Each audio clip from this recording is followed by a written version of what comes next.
What happens when your worst fear becomes your reality? Hi, I'm Brent Cassidy.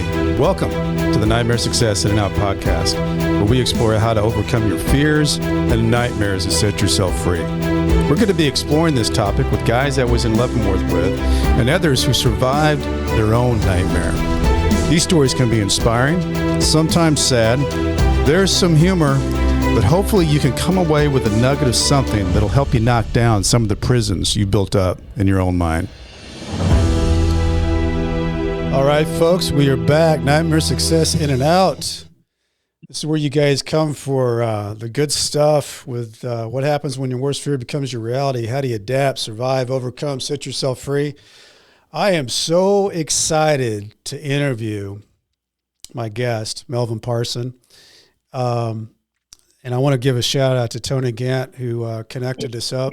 Just he's continued to give me Jessica Henry and all kinds of different good people.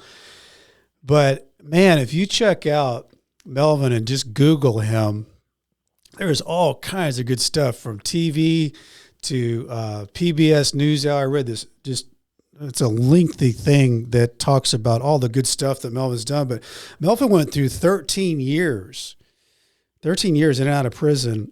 And when he got out, he got educated. And then the interesting thing is he fell into this situation. And I'll just kind of read from where he was. It says, Melvin Parson did not know anything about growing vegetables when he inherited a raised vegetable bed at a community garden after a friend had passed away. I didn't ask for the vegetable bed. It just landed in my lap, said Parson, also known as Farmer Melvin.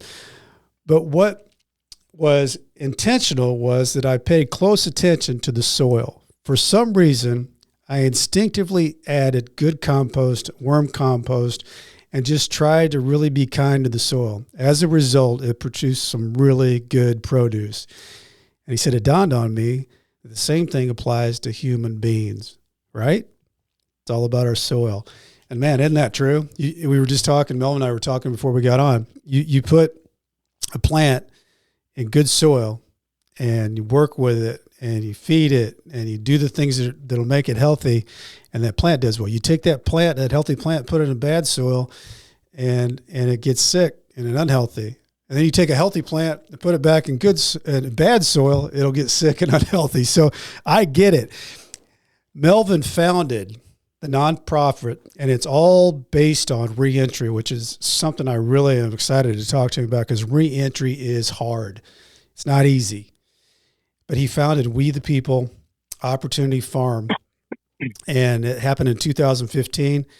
And man, he has hit the ground running. He's doing all kinds of things, not just teaching people a trade of how to do this farm and sell and give these to the community and fund this, all the things that he's doing. He's also getting them back into life, giving them their confidence back, giving them the things that they need, making them healthy. Before we unpack all that, I want to recognize our sponsor for the show, Auto Plaza Direct. You know, who likes spending a couple weekends walking car lots, looking for a car? Then you spend 4 or 5 hours in the dealership to buy a car. It's kind of like a trip to the dentist. Well, there's a better way to take away all that pain and hassle of getting a car. It's called Auto Plaza Direct. They are your personal car concierge. Just tell them the car you want, what you can pay, and they'll go find that car for you. They'll negotiate your best price and get that car to you. They also offer you warranties and financing. It's all full service. Go to autoplazadirect.com to get started with your personal car concierge, the new hassle-free way, the car buying experience you deserve. Auto Plaza Direct. Tell them Brent from Nightmare Success sent you. Welcome in, Melvin Parson, as they call him, Farmer Melvin. How are you, man? Man, I'm wonderful, man. I'm sitting here in my backyard. The sun's shining, the weather's warm, and I'm doing well. You are. You look good. You've got your We the People's T-shirt on. Yeah. You know, Melvin, it looks great, doesn't it? I even like the logo on that. Yeah, a buddy of mine who works at Henry Ford Museum in their graphics department helped me design this logo several years ago. Love it. Just good stuff, man. So, Melvin, You have such an interesting story. I mean, I don't even know quite where to begin, but let's go back and get people introduced to you of what was your world like growing up as a kid? Parents, siblings, all that stuff that happens with people in those ages. Yeah, I had a good world growing up as a kid. I was raised by my grandparents. My grandmother was close to staying to an angel I've still yet to encounter in this life. Mm. They sent me to private school. In fact, I was the only kid in my neighborhood, I think, that went to private school. And, of course, I didn't want to go to private school. I wanted to go to public school because Yeah. that's where everyone went. But they had the sense enough to like really hone in on a solid fundamental education for me or provide that opportunity. And I don't know, Brent, by the time by the time I got around to the 8th grade, like my neighborhood started having more of an influence on me. Yeah. Than my home life did. And then that was in the middle of an era here in Detroit where I was living at, where young kids were exploited to sell drugs. Mm-hmm. And, so I got caught up in that mess and just, my life just kind of spiraled, began spiraling. I dropped out in the 10th grade. I graduated from grade school, went to Catholic high school named called St. Mary's of Redford. My first semester, I wound up getting like all F's or something like that, because I started smoking weed. And my grandfather was like, "Man, I'm not throwing away good money after bad." And I'm sending you behind the public school. And I was like, yes, finally. Yeah, that's where you wanted to go. Yeah. That's where I wanted to go anyway, right? So, yeah, it wasn't the best move. And then a year later, I'm dropping out of school and just, like a series of bad choices and bad decisions, man, led me to being incarcerated by the time I was 17 and addicted to crack cocaine. Just spiraling out of control, So the first time that you really dealt with the criminal justice system in a way that you had to go in, and you were around 17 years old? Mm-hmm. That's young. Going into a grown man's world. Yep. What was that like for you? I tell you, it's really weird. Like this culture, there's this hood culture. Yeah. Like Jewish folks have bar mitzvahs for their young men as kind of like a rites of passage. And hood culture is almost like you go to prison. Yeah. Man goes to prison, and that's a twisted sense of a rites of passage. Yeah. Because that's what you see all around you too. All the people in the hood are actually going in and out. Yeah. So that's the surface stuff, right? So it gives you like this badge of honor or something like that. Mm-hmm. And you don't, like for me, I didn't really feel the effects, all those psychological effects and all that trauma mm-hmm. associated with those type of interactions with the penal system or your freedom being taken until later on in life. Okay. I didn't know how much damage I was doing to myself. So when you went in and out, what were your stints like? What were your stints as you were going in and out? Because you did a total, I think, of 13, right? Yeah. So they were like, maybe 3 years combined in and out of county jails. 4 years in Michigan Department of Corrections, 6 years in the Michigan Department of Corrections. Lots of times in the county jails, I think. I was a terrible criminal, man. I always got caught. This wasn't my jam. How did you do in there? Like, how did you survive in there? Because for most people, everybody does their time differently. Right. How did you do your time? Wow. How did I do my time? It depended on, yeah, there was a lot of variables in that. There were times where I spent a lot of time like reading books that were kept from me in the school system, Yeah.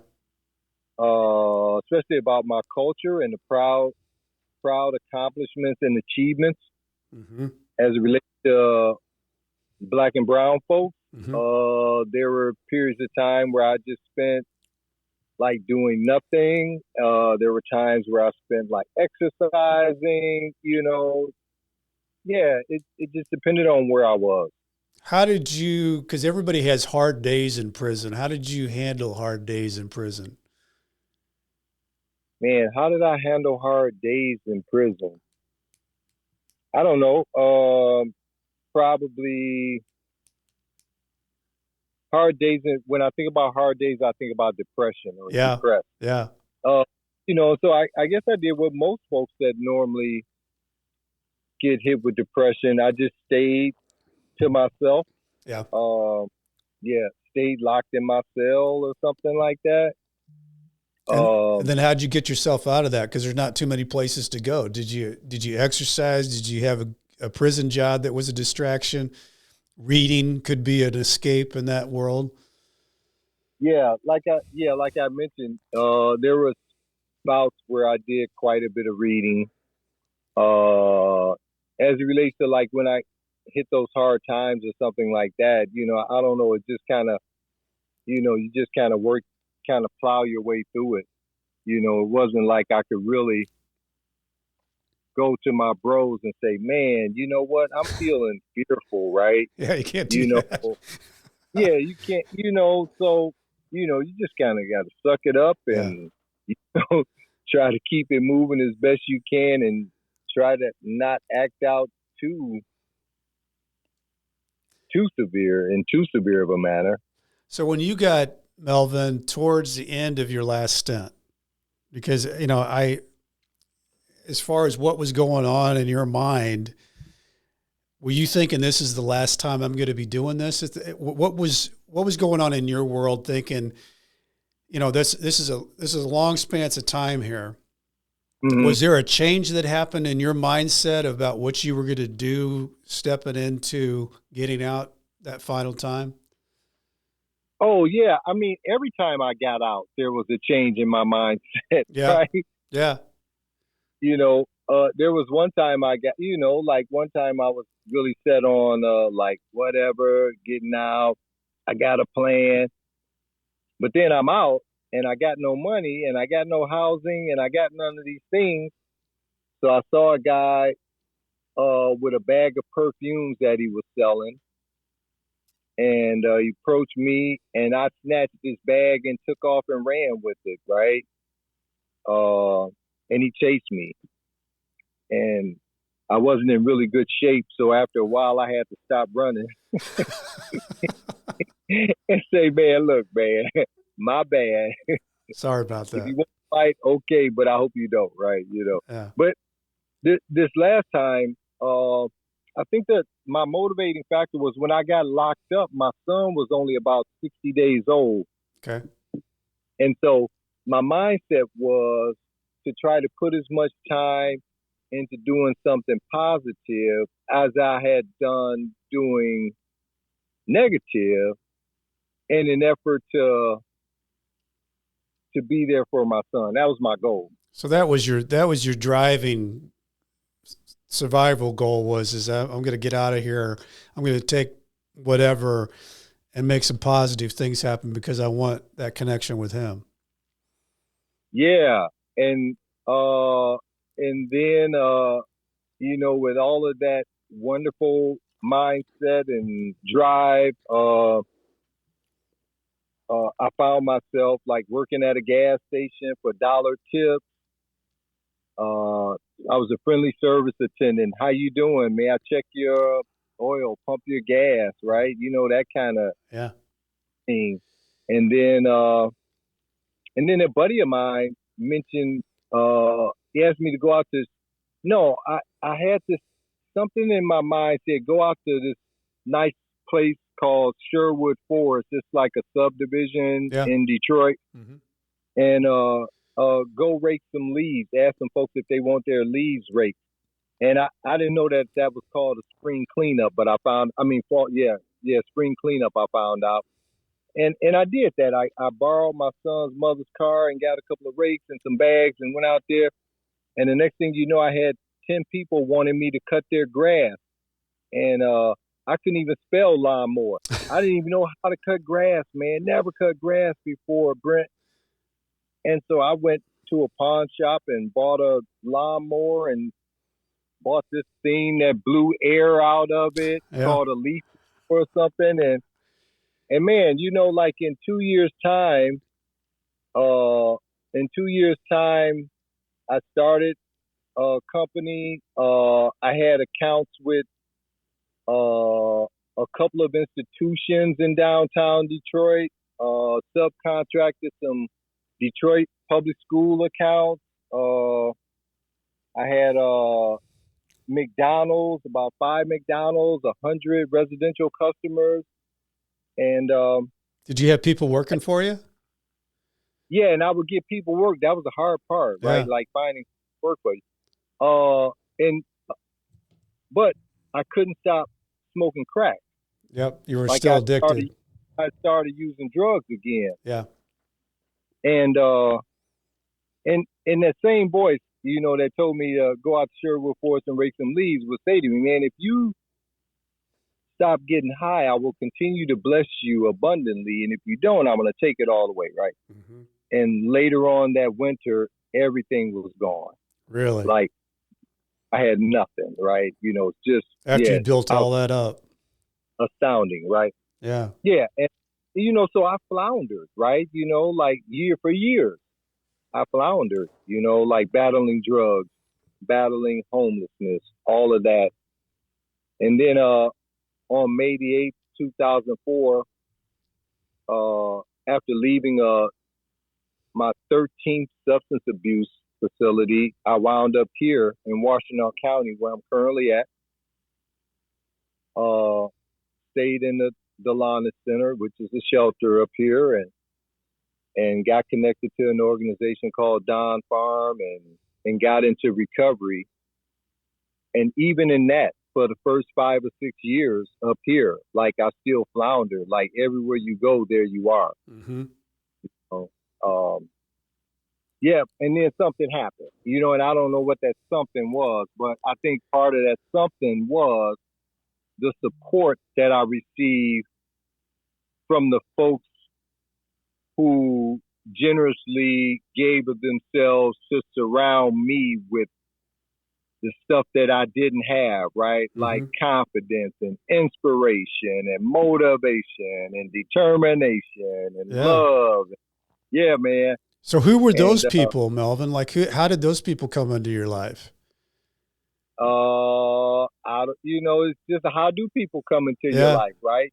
Like randomly, without any real plan or design on your part. But I've had some amazing folks come into my life. I don't even want to start listing them out because I'm going to, and then I'm going to feel bad that I mention that person. But just I've had some incredible people that have come into my life whose shoulders, some of them I still stand on to this day. So when you started gaining that confidence and believing in yourself, that you were going to, kick the habit, get yourself, to the next step, what were you seeing was your next step? I didn't know what my next step was. I just tried to do something as simple as keep a job, right? Yeah. That's it. That was my next step. Try to keep a job. Consistency. Yeah, I was collecting SSI, trying to stay employed. I couldn't keep a job. I'm a terrible employee, it was just, man, it was just, like just trying to figure it out, just trying to survive, just trying to breathe. And then again, I was living in subsidized housing Mm-hmm. when I wound up inheriting that 3x9, 3x15 foot raised vegetable bed that I didn't ask for. Yeah. Like growing food was not on my radar. I could spell it, but I tell people jokingly, man, I couldn't even spell vegetable, right? I don't know how this happened. So was Yeah, somebody taking care of that and they died? Is that what happened? That was somebody taking care of correct. that garden and they died, and then how did you get roped into it? I have no idea. The next spring, the folks there where I lived at said, "Hey, Melvin, uh, we got this vegetable bed for you." And my instinct was to say, "I don't want that damn vegetable bed," Yeah. but I said, "Okay, let's see what this is all about." So what happens? Because I know a whole heck of a lot happens because this T-shirt that you're wearing and all the people following what you do and everything that's come about. How did it start to happen? It just so I got this vegetable bed, and they gave me a wonderful organization called Avalon Housing, whose mission is to break to end homelessness. Yep. But anyway, uh, they gave me some seedlings, and I planted those seedlings in the ground, and they started coming up a little bit, and it made me a little bit interested in where my food came from. And then I saw a documentary called Food Inc., and I was like, holy moly, right? My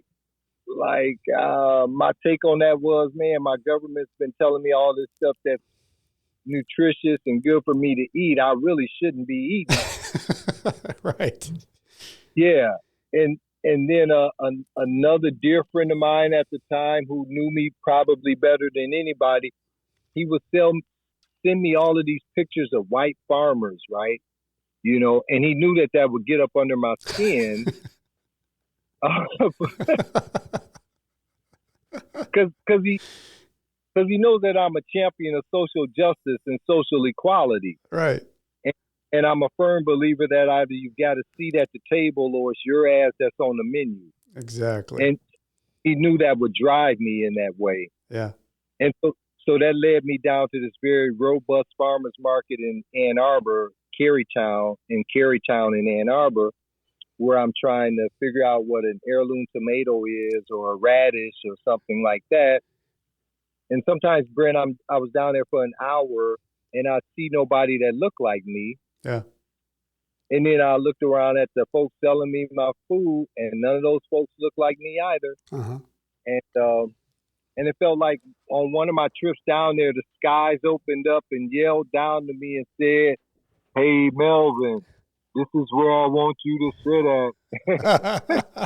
at." Yeah. And ever since then, I tell people often, not only do I have a seat at the table, but more importantly, I've got a voice at the table.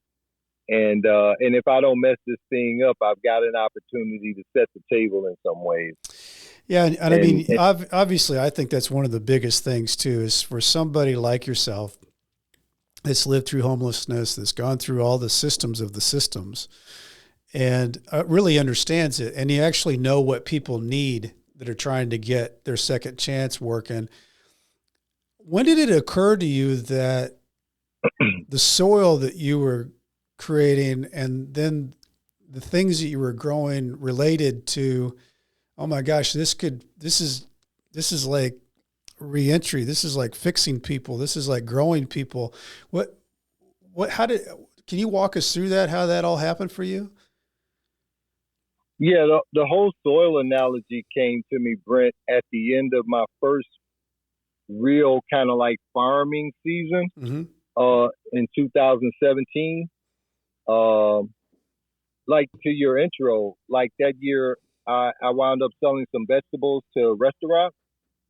And like the chefs were like, man, this is amazing. This is incredible, fresh, nutritious. And I'm like, man, I'm happy to hear that. But I got to tell you, that wasn't my intent, you know? And like, I didn't intentionally do that. Yeah. I'm glad it worked out that way. Uh, and then it made me think about what was my intent, and that was the soil. Yeah. And so yeah, so that's where the soil analogy came from. And because I think I made the connections with human beings uh, based upon my education in the field of social work. That's where the human being connection came in at, and I just really started doing that. Like, it was good for me. Like, it was selfish, right? You know, I would be out there and I would have my hands in the soil, and I saw all what that did for me, and it quieted the noise inside my head. It grounded me Yeah. some, like all of these things. And once I got settled enough, I think, then I was able to turn my focus to something greater than me, Mm-hmm. than myself, right? Mm-hmm. And naturally, that was folks like me, formerly incarcerated folks. And so I think in 2018, 2019 was our first year with our paid internship program for formerly incarcerated men and women. Well, and I want to back up a little bit on that, Melvin, because how in the world did you know how to start a nonprofit and bring We the People Opportunity Farm to life? I mean, not very many people even know how to do that. Yeah. Again, I didn't know how to do it either, man. Again, that's one of those, like, standing on the shoulders of a whole lot of folks, right? Mm-hmm. And the right folks. It's like the right folks coming in at the right time. It's like, if you start building this field of dreams, people will show up, Yeah. right? It's, Yeah. it's like all of that, right? It's naivety, Yeah. right? Like me being really naive. If I would have known about all that goes into this and all the work, and I probably would not have done this, man. You know that. I mean, with the farming part, man, Yeah. but I was just naive. I was naive just enough, right? Yeah. Yeah, to allow me to plow forward, not knowing what was next, right? Just having a lot of faith, right? Like I felt early on, my job in this whole thing has just simply been to lean into it Mm-hmm. and let the universe work out the rest. So We the People Opportunity Farm, it does a lot of different things. It's not just about farming. It actually, I want you kind of to expand on that, because I know you have paid interns, and a lot of the stuff that you actually grow goes into the community, Mm-hmm. and actually helps pay for some of these paid interns. The paid interns are people who are formerly incarcerated, trying to get their life back into the play of a second chance. How do those people come to you, Melvin? Do you weed through prospects? Do they interview with you? I mean, how does that work for you? Yeah, we do both of those things. They come to us through the relationships we've been able to build with the Michigan Department of Corrections, um, probation officers, parole officers, Washtenaw County Jail Street Outreach Program, or folks that just contact me and say, "Hey, I've got a son, or I've got a daughter, I've got an uncle, or I've got an auntie, that might be interested in your program." Mm-hmm. And from there, we've got application process Mm-hmm. and an interview process that takes place. And to your point, Brent, yeah, we do more than farming, right? Like, farming is just a vehicle. Like, Right. farming's to building trust with people enough for them to allow us to come alongside them and help change some soil in their lives. Mm-hmm. Um, and so, yeah, so they spend a decent amount of time a week with us out at the farm during the internship, but they're also involved this year. Once a week, there was an 8-week financial literacy course. Mm-hmm. At the beginning of the internship, there was a nonviolence communication training workshop. Mm-hmm. Uh, During the course of their internship, they spent time with one of our community partners, Habitat for Humanity, coming alongside their volunteers, helping them to do some rehab work in the neighborhood on a house. Yep. Uh, they've also and currently are spending time with Michigan Works with job training and skills development, and another awesome organization. Well, I think they're awesome. We'll see. Organization that does that same kind of thing with pre-apprenticeship and apprenticeship and mentoring and helping with housing and all of that. So, so farming is being out there on the farm with us is not what we feel the only soil changing component, right? Like there's and those nutrients vary, right, from individual to individual. Absolutely. So we try to tailor. Like at the beginning of the internship program, they do what we call a soil assessment, which is a needs assessment, but we like to use like that. Yeah. I like that. And with that, we just throughout their internship, we check in with them. How you doing? Like what's next? Like and whatever their goals and needs are, we just try to come alongside them and help them to achieve them. Man, I love it, Melvin, because, I saw some of the people that got interviewed on some of the newscasts that you've got a lot of different things where you've been covered on, but you can just see it in their eyes and the way they speak that, man, I like this. This is making me feel good. It's that whatever that intangible thing is, you're giving them that. And, so much of that, people are always saying, well, all those people go back to prison and everybody who's convicted, they're not good people. So the thing that you're doing is you're breaking the narrative and you're giving these guys, because a lot of people don't understand, like one of the things that's brought up in this PBS article that was written is it's like simple things, like they don't have transportation. And you work with them on getting, to where they get to a point where they have transportation, where they can actually become part of society, or a place to live, or all those different things that you're helping them with, financial literacy, all those pieces that are so needed that if they just have that, then you do knock down the recidivism. You do start saying, and then somebody has a choice. I can either stay on this path or I can go back to the bad soil. But I kind of like the good soil here. I like what I'm feeling like, and I feel better, and I feel like this is maybe somewhere I can grow. I love all those elements that you're doing, Melvin. And the reason I think it's so effective, and I think, anybody wants to Google Melvin Parsons, you can read for a while.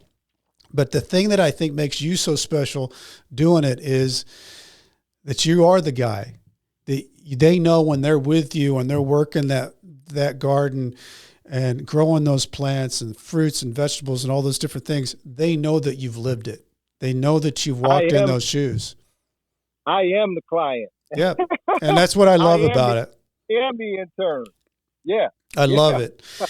And if we have, I'm always like, because I know a lot of different people that I've interviewed that are in the Michigan state, and I'm fascinated by I'm just impressed by how many individuals have really been able to take it a next step once they've gotten out and really make change. And Michigan, I see Michigan as one of those states that really, if you put a blanket over the United States, Michigan really stands out as a state that's on the move of people like you, Melvin, that are saying it doesn't have to be this way. I can actually change it. I'm going to start changing it. What do you think that is? Why is Michigan doing all this? Because I've got 90 some odd interviews with all kinds of people all over the states, but I keep coming back to Michigan on certain individuals that are really making a great change in that state. Yeah. We got some very enthused and smart, inspiring folks at the helm of some wonderful organizations here centered around reentry and second chance and reform, sentencing, you name it, right? Yeah, we've got a very vibrant ecosystem in that. Uh, but in all of that, you know, I'm not a big fan of politicians at all. But I will say that this state, for the most part, we're fortunate to have some folks in office that kind of see the value. Yeah. Well, I mean, Melvin, Like you can look. I think they're they're picking up what we're putting down, right? Yeah, That sort of thing. and I think the recidivism rate has almost been cut in half compared to other states. And I have to think it's a direct effect of what you and other people are doing that actually affects what people do when they get out, that breaks the cycle. It literally breaks it and gives them an opportunity to look at something different and not go back through the same cycle again. Jessica Henry was on here a couple of weeks ago, and she has an incredible story of how she got knocked down and back up and knocked down and back up. But she's doing incredible work now, mentoring people, knowing what it took for her to get on the right path. But she's working on policy too, where it's trying to get the box off of there for to be able to get someplace to live. And I'm just I was so intrigued by. I guess what intrigues me the most about your story is that, first of all, you didn't give up on yourself, but secondly, you weren't looking for this. Right. Yeah. You weren't a farmer.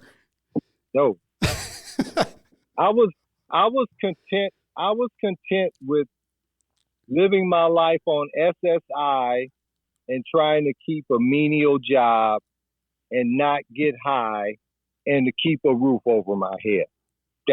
That was it. That's it.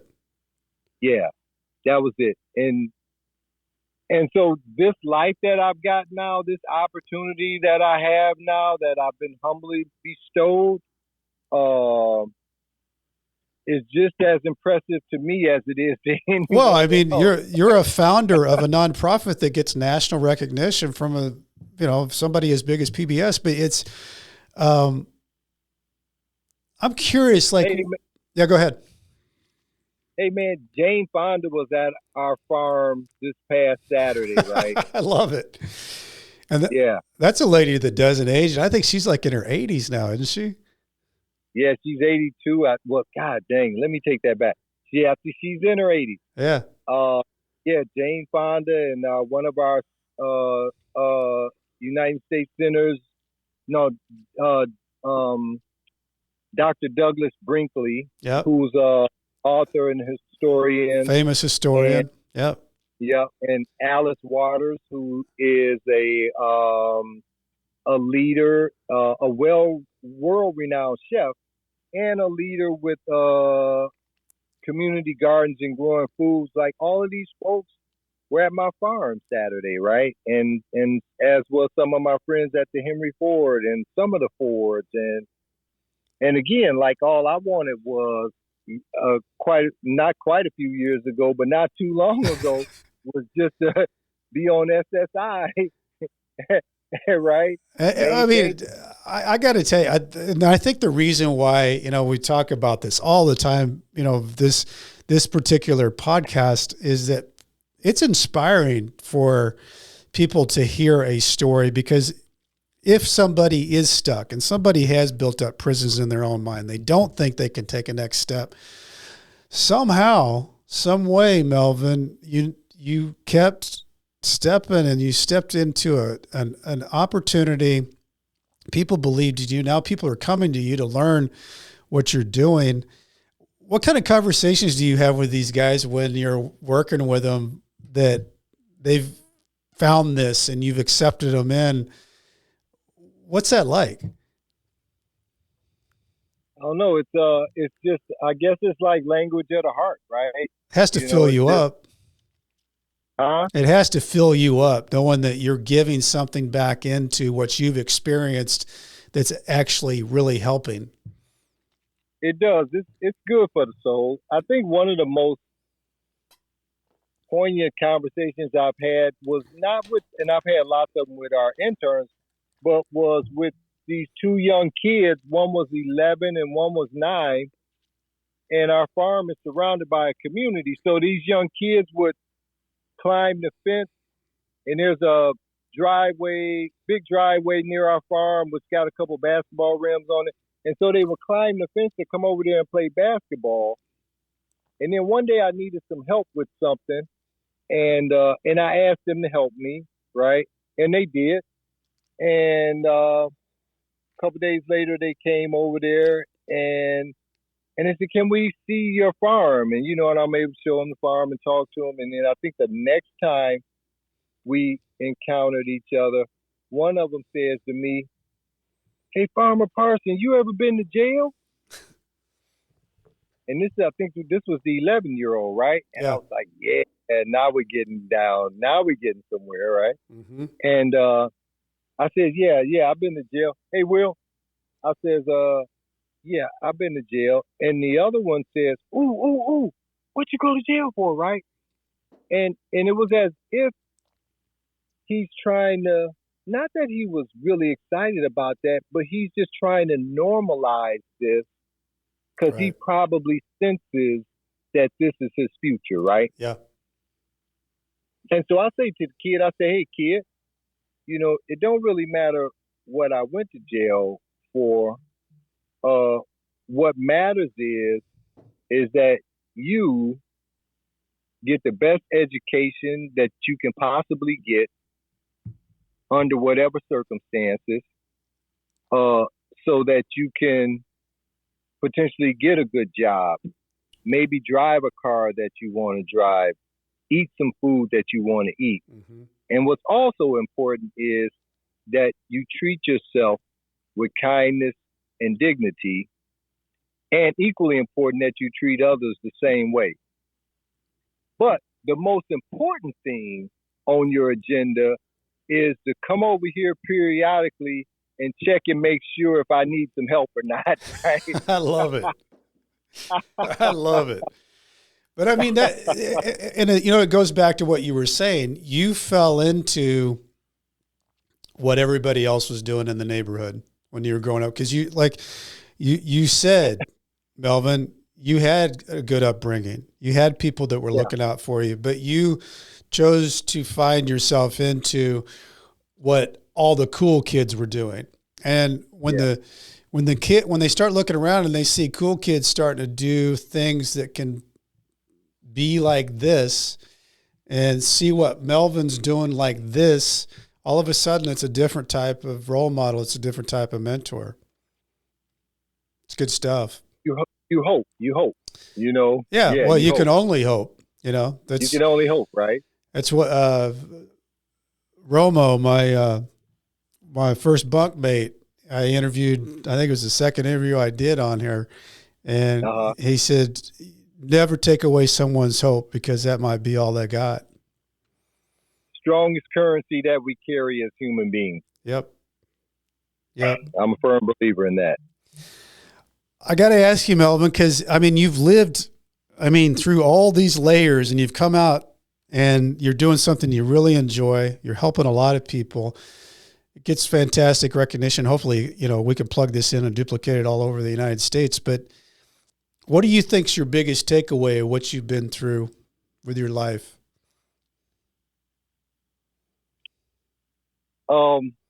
Good question, Brent. Oh gosh. What's my biggest takeaway?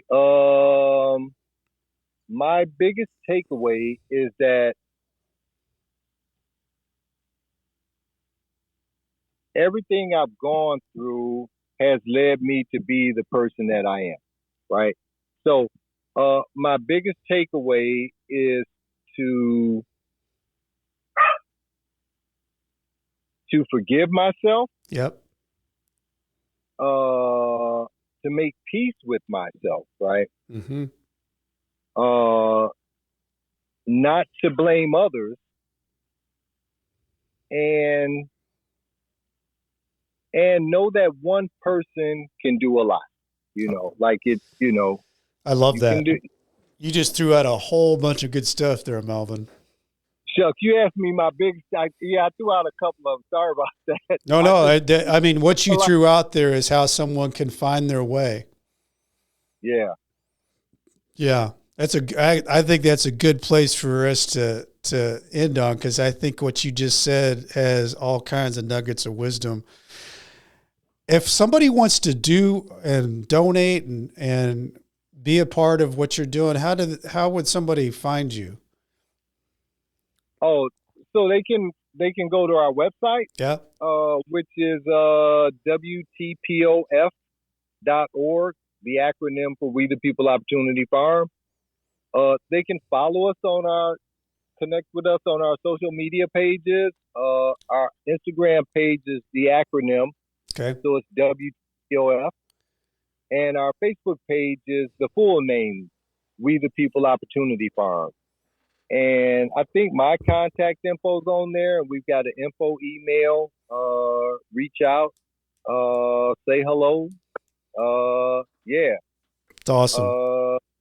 Come join the party. And I'll make sure I put all that in the episode show notes too, because I want everybody, if they want to be a part of it, because it's a fantastic, and I feel so privileged to be able to spend some time with you, Melvin, to talk about what you've been doing, because I think it's inspiring stuff, and I think it's going to continue to do great things for people as you do it and help people one by one. For anybody, what'd you say, Melvin? I said, thanks, Brent. I appreciate that. Hey, I just want to give a huge shout out also to Tony Gant and for connecting me with you, Brent, and this awesome Nightmare Success podcast that you've got going.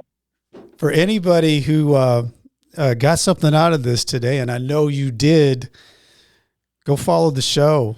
Go hit that bell on Spotify, follow the show on Apple. If you've got time, I don't know what it is about algorithms, but if you have time, it's a big deal if you leave a review. We're getting a lot of reviews. It really pumps up, puts the show on steroids. If you want to know more about me, because I'm going to put all the stuff about Melvin in there, go to BrentCassidy.com. It's with a TY, not a DY. I remember when I was growing up, though, Melvin, I wanted to be Sean and David Cassidy. I didn't have the right DY name. Hey, if you're looking for a book out there, I've got one, Nightmare Success. Check me out on Amazon, Barnes & Noble. And as I used to say when I was writing my emails back and forth when I was 11, was stay strong and I'll do the same. Melvin Parson, man, keep doing what you're doing. I appreciate you, man. Hey, man, back at you. Keep doing what you're doing, Brent. I got one more thing to say. We've got a YouTube page also, so check that out, please. Is it We the People Opportunity Farm? It is, and we've got some YouTube shorts on there. Cool. I'll put that in there too.